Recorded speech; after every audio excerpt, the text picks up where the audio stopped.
Om Namo Bhagavate Vasudevaya. Om Namo Bhagavate Vasudevaya. Om Namo Bhagavate Vasudevaya. Okay, welcome to our Brahma Jignasa question and answer session.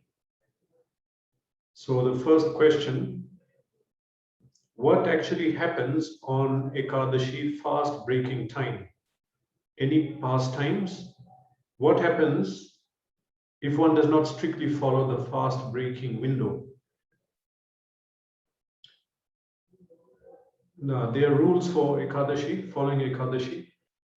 We have to observe, for example, it's a very technical point. Even on some Ekadashi days, we don't fast. We'll fast on the Dwadashi. There has to be some criteria for fasting. Okay, similarly, for breaking the fast, there's a specific time period. If we don't break by that time, then we have to fast again. That's what people follow. I mean, not strictly, but that's the idea that the Ekadashi fast is only valid if it's broken on time. And there's a whole pastime based on that in Srimad Bhagavatam. That is the pastime of Maharaj Ambarish and Durvasa Muni. So based on that he was supposed to break his fast. At the same time, he had a visitor, Durvasa Muni, who had not come yet to take his meal. So Maharaj Ambarish felt that he had to break his fast. At the same time, he had a visitor, Durvasa Muni, who was a great personality. Even he was senior to him, so he should have waited. But at the same time, he had to break his fast because he's fasting for pleasure of Krishna. So there was some story there, and we can read about it, and then you'll find out a little about Ekadashi. But the thing is that you have to break within the Parana timing, and otherwise it's not accepted. And what happens at fast breaking time? Any pastimes? Well, I mentioned this pastime, but why is there a specific time to break the fast? This is all the technicalities of the Panchang and influences of sun and moon and Tithi. Tithi simply means, like Ekadashi is the 11th Tithi after the Purnima, full moon, or the new moon. So Ekadashi simply means that. So these are all the technicalities that Tithi is valid at this time and you should break within this time of the Tithi, that it should not go to the Dwadashi, or Tithi should finish before, it should finish after sunrise, Ekadashi, or the next day. There's small technicalities, you have to read about that. There are many websites available. Personally, if you send me, I can tell you where to read. Otherwise, it's very deep to go into now. Okay, and what happens if you don't break on time? And are there any pastimes? They asked. There are many people who follow Ekadashi for different reasons. There are many material benefits you get. And it's mentioned also that by following Ekadashi, you get liberation. And they have a certain book called, is it Ekadashi Mahatmya? Many pastimes of every Ekadashi. Why what happens if you fast on that day, and there's a story behind it.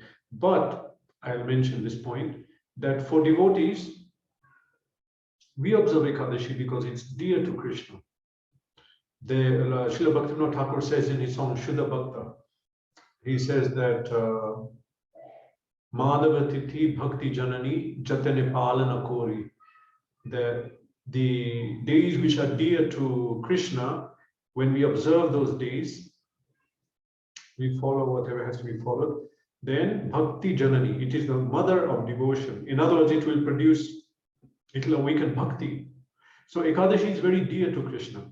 On this particular day, we do spiritual activities, chanting or reading, or simply do not indulge to intense gratification.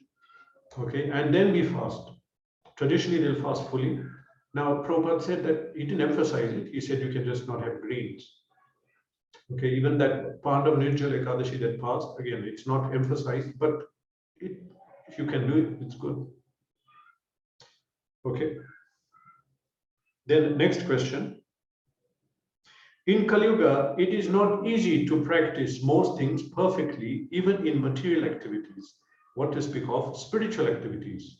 So many disturbances and the environment, cultural and society at large make it not really conducive to practice bhakti yoga. So my question is, are there any exemptions in Kaliyuga, if any, for any serious person trying to practice bhakti? Can Krishna accept and consider conditions relating to time and place? Or the standard is the same? So it is difficult in Kali Yuga. It says in the Shastra that things will really deteriorate. And so we have a very fortunate situation where Chaitanya Mahaprabhu has appeared. And actually the process of liberation is also easy in this time. Kirtana deva Krishnasya muktasanga param vrajet. Simply by chanting names of Krishna, we can get liberation. How is that possible? Because in Satya Yuga, for tens of thousands of years, or was it hundreds of thousands of years? Tens of thousands of years, they'll do meditation. Treta Yuga, they'll do yajna. They needed so many ingredients. It was so expensive also. Dwapara Yuga, temple worship. In Kali Yuga, simply chanting names of God. Yes, but it is difficult still, as he's so written here. The environment, that means the people around, the situation and the nature, so many calamities, cultural, there's so much atheism and so many pseudo religions, people claiming to follow religion but actually not, and therefore creating disruption for other people. So are there any exemptions in Kali Yuga for a serious person trying to practice bhakti? This Sankirtan movement is a very big exemption. Actually, we are very fallen to take birth in Kali Yuga. Kali Yuga is explained in the Srimad Bhagavatam. Kalir dosho nidhe rajan asti he eko mahatguna kirtana deva krishnasya muktasana pradam vaje. Shukadeva Goswami said this Kali Yuga is an ocean of faults.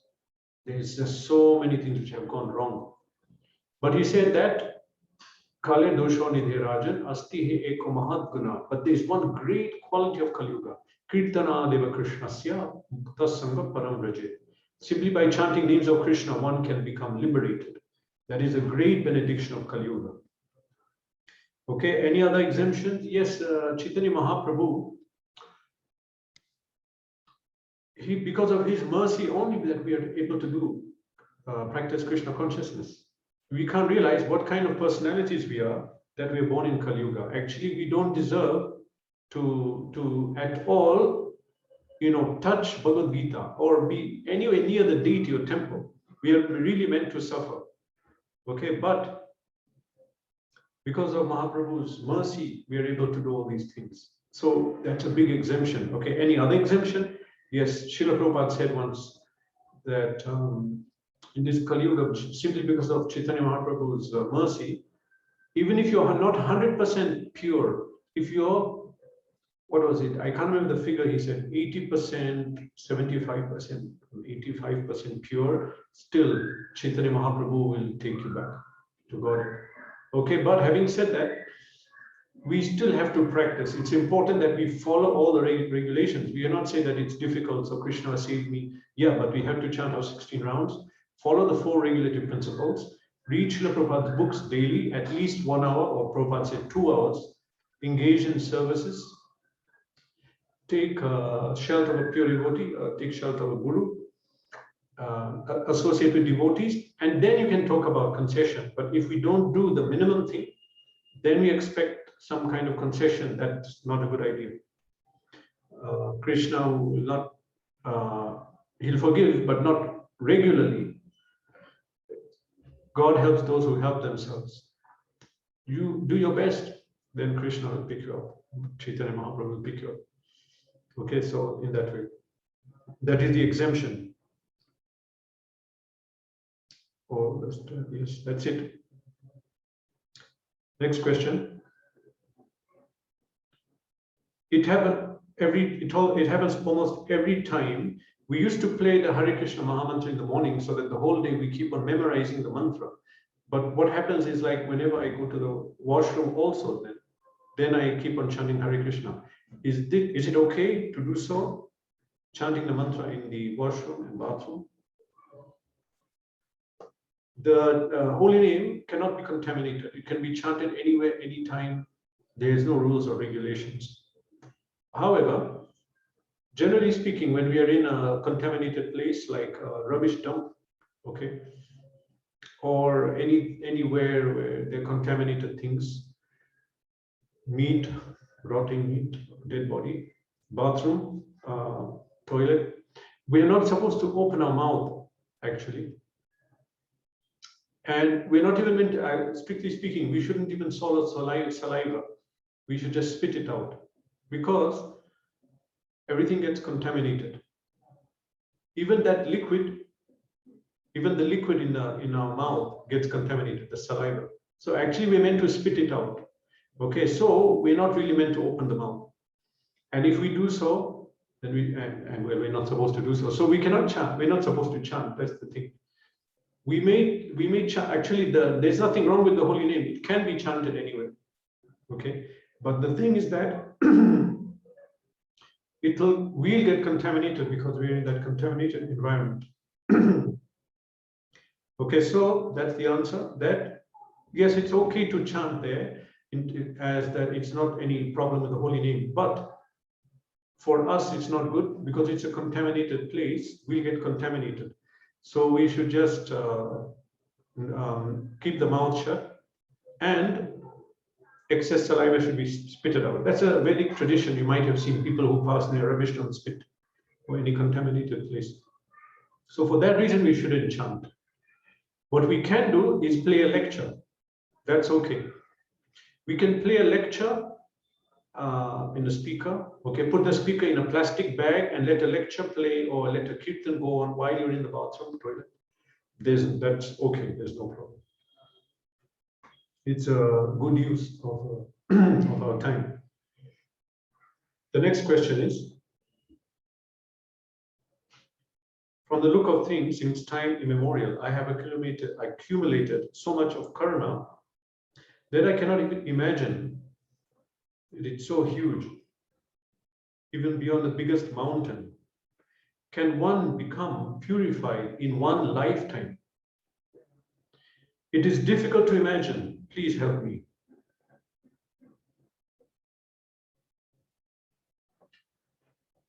Yeah, the fact that we're born in Kaliyuga is that we have a lot of karma. We're meant to really suffer.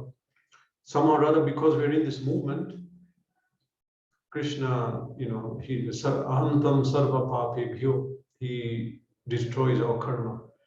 So, but then how do we attain perfection? Okay, so it's a good question. We should desire that. We should desire to advance. We should desire to finish everything in one life.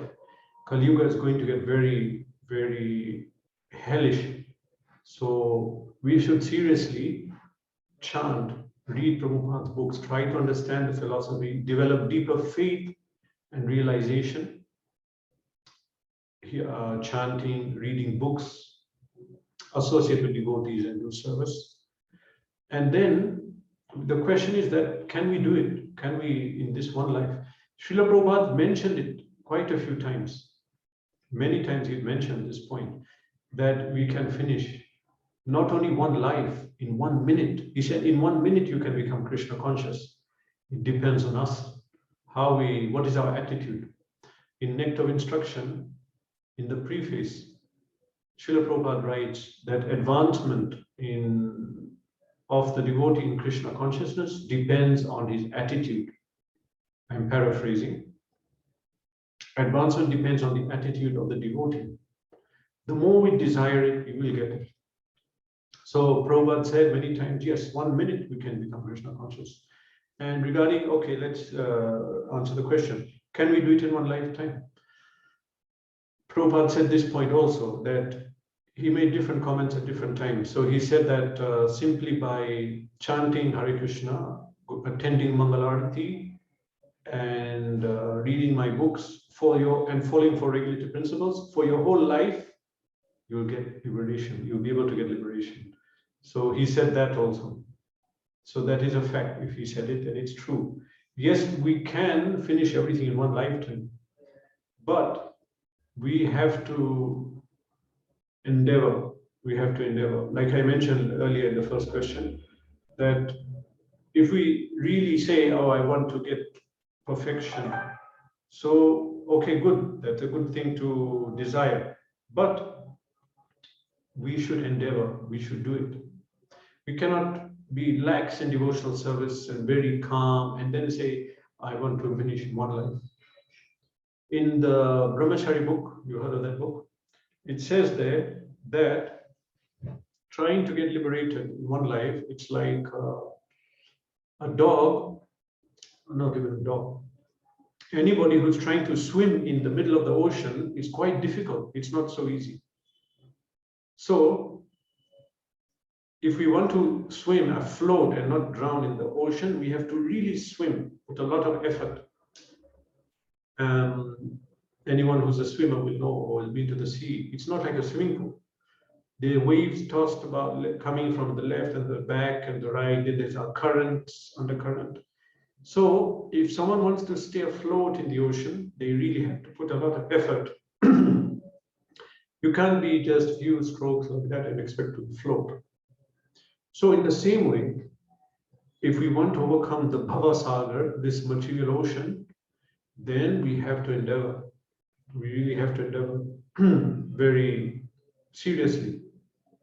And then whatever the shortfall is, just because if someone has the attitude or desire to advance, just because of that attitude, so Krishna will, he'll overlook the remaining part and just give us the success. Of course, it's up to him. He's Swarat, independent. He may give, he may not. But the thing is that if we endeavor, then he'll help us. So he says, okay, is it possible? Yes, it is possible. Prabhupada said that. It's possible. But we really have to do it. Intense devotional service, proper sadhana, follow all the rules and regulations. And then whatever the shortfall is, if we have the desire and we are endeavoring, then Krishna will help us. Mahaprabhu will help us.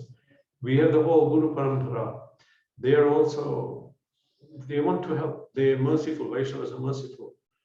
Vanchakalpatarubhyashcha kripa sindhubhya evacha. Kripa sindhu means ocean of mercy. The Vaishnavas are like an ocean of mercy. They want to help us. They want to help us overcome this material suffering. But we have to endeavor. Then pray for their mercy.